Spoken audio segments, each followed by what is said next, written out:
Monsieur le ministre. La parole est à monsieur Damien Abad. Oui, merci Monsieur le Président. Ma question s'adresse à Monsieur le Premier ministre. Piège sans issue, tel pourrait être le titre d'un mauvais film dont le scénario serait l'impossible inversion de la courbe du chômage, avec comme acteur principal François Hollande, vous, Monsieur le Premier ministre, en acteur de second rôle, et Michel Sapin en figurant. Monsieur le Premier ministre, vous nous dites que nous n'avons pas compris les chiffres du chômage. Mais 17 300 demandeurs d'emploi en plus en novembre, ce n'est pas une hausse. Un chômage des seniors qui n'a jamais été aussi haut, une durée moyenne au chômage qui ne cesse de s'allonger, n'est-ce pas inquiétant pour vous? Monsieur le Premier ministre, est-ce que c'est nous qui n'avons pas compris les chiffres ou est-ce que c'est vous qui ne voulez pas voir la réalité en face? Pire encore, en masquant les réalités, vous prenez le risque de tuer la parole publique et de faire perdre toute crédibilité aux responsables politiques. Et votre pari hasardeux s'est heurté au mur des réalités.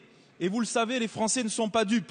Tout simplement parce qu'on n'inverse pas artificiellement la courbe du chômage à coup d'emplois aidés, de radiation massive, de statistiques tronquées ou de communication en trompe-l'œil. On inverse la courbe du chômage en stoppant net le matraquage fiscal que vous faites subir aux Français depuis 19 mois. On inverse la courbe du chômage en accélérant l'investissement, le désendettement et la compétitivité.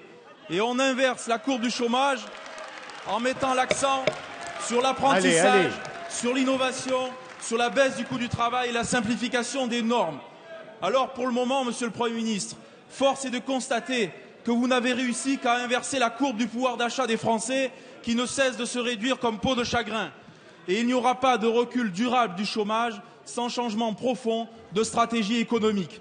Continuez ainsi et votre politique de l'emploi sera votre échec numéro 1. Alors, Monsieur le Premier ministre, à défaut d'inverser la courbe du chômage, quand allez-vous enfin regarder la réalité en face? La parole est à monsieur le ministre Michel Sapin.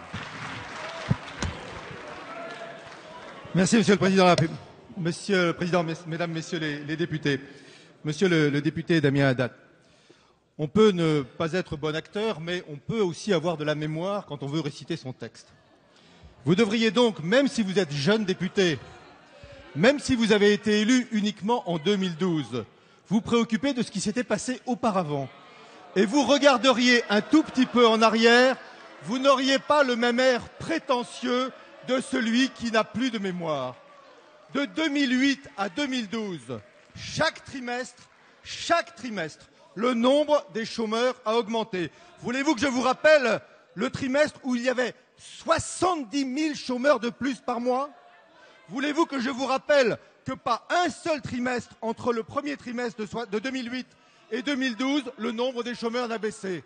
La bataille que nous avons menée, la bataille que nous menons, celle que nous avons engagée, celle que la France tout entière est en train progressivement de gagner, c'était la bataille d'abord pour faire refluer le nombre des chômeurs. 30 000 chômeurs de plus au premier trimestre par mois, 18 000 chômeurs de plus au deuxième trimestre par mois, 5 000 chômeurs de plus au troisième trimestre par mois et au quatrième trimestre de l'année dernière, le nombre des chômeurs a diminué. Ça ne vous fait pas plaisir. Vous pouvez toujours chercher toutes les explications statistiques. Ça ne vous fait pas plaisir parce que vous ne savez pas ce que c'est. Vous ne savez pas ce que c'est que faire diminuer le nombre de chômeurs. Pendant 5 ans, 1 million de chômeurs de plus, c'est ça la réalité de votre bilan. Est-ce pour autant, Mesdames, Messieurs les députés, qu'on peut être satisfait de cette situation? Évidemment non. Le nombre des chômeurs commence tout juste à diminuer. Il faut amplifier, il faut inscrire dans la durée, il faut continuer nos politiques en faveur de l'emploi. Et oui, il faut des politiques en faveur de l'investissement, en faveur des entreprises. C'est aussi tout le sens du pacte que propose le président de la République aux entreprises françaises. Merci.